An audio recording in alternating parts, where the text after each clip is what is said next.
இன்ப விநாயகனே எழில் மனப்பாதம் பணிந்தேனே இன்ப விநாயகனே.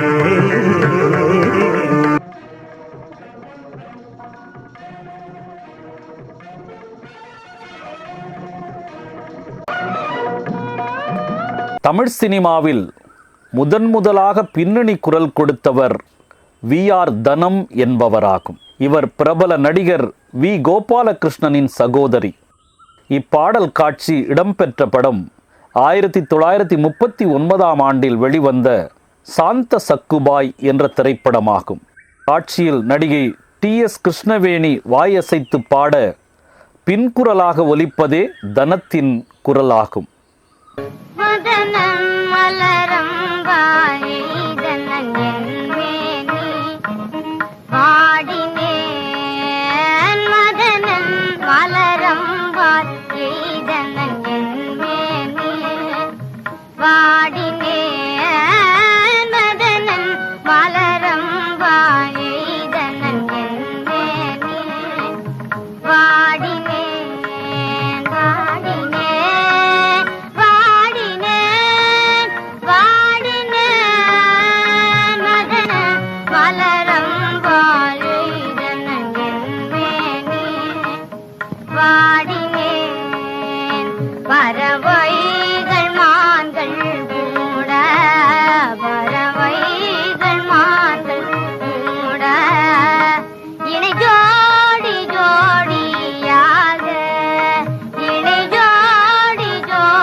யாரும் துணையிலேனே 1957 ஆண்டில் பாக்வதரின் புது வாழ்வு வெளிவந்தது.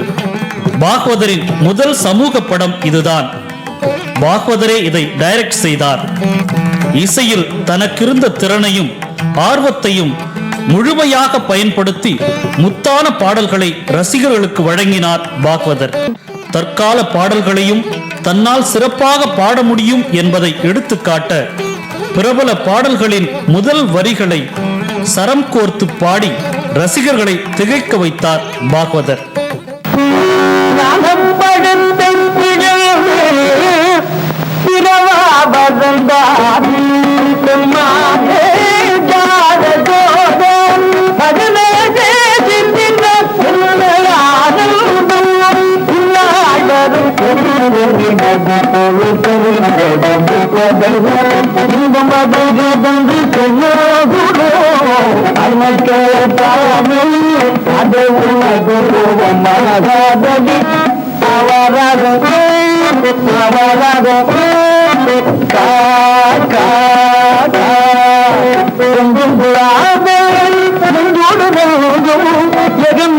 புறவாடிடும் ஆடுவோமே பள்ளம் பாடுவோமே ஆனந்த சுதந்திரம் அறிந்துவிட்டோம்.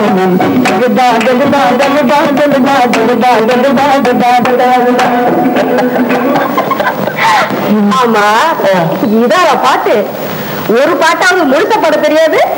நீங்க சுறுசுறுப்பா பாட சொன்னீங்க, நானும் சுறுசுறுப்பா பாடிட்டேன்.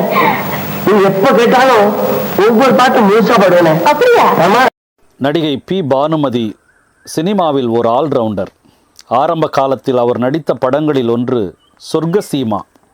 இந்த தெலுங்கு படத்தில் பானுமதி புறாவை வைத்துக்கொண்டு ஓஹோஹோ பௌரமா என்று கொஞ்சியபடியே பாடுவார்.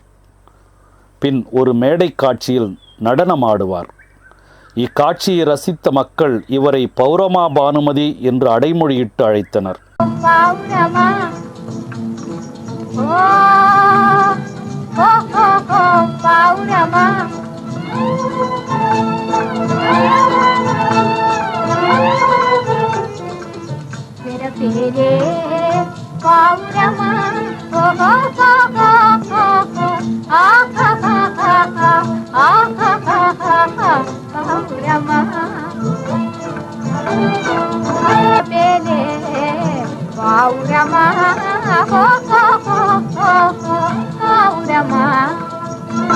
తరుణ యౌవనం పొంగి పొరలు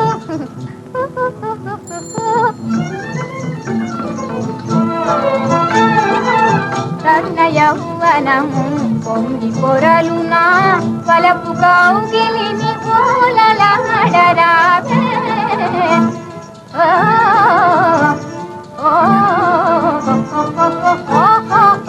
పౌరమా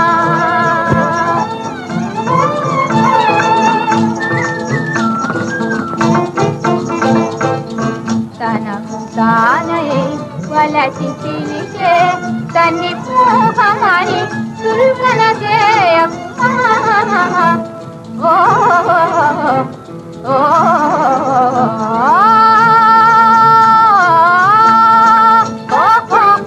పౌరమా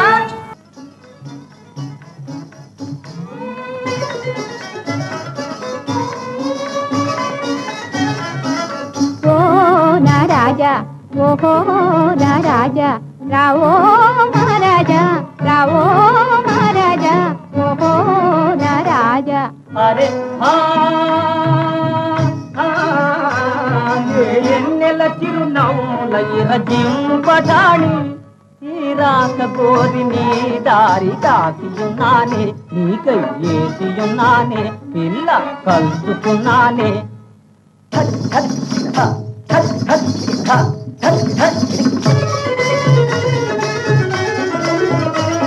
సాలులే పోరా సాలులేరా మాయల మారి నీ దారి నీ జాడ కనగోరి ఏ తాకి ఏ సారి బేజారైతిరా ఓ నా చిట్టి తిలక తలసిపోతివే అయ్యో చిట్టి తిలక తలసిపోతివే పిల్ల వయ్యారి బావా వగలిక చాలుగాని పోరా వయ్యారి బావా వగలిక చాలుగాని పోరా నారాణి నా రాజా ఆడుకుందామా దరగా ఆడుకుందామా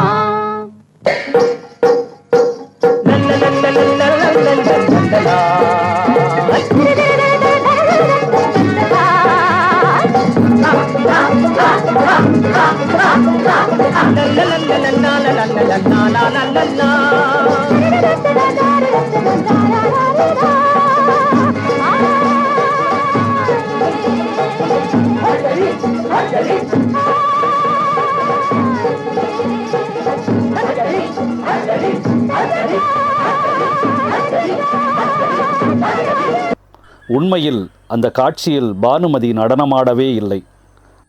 ஆடியவர் சௌதாமினி என்ற நடிகை. இவர்தான் அந்த சௌதாமினி.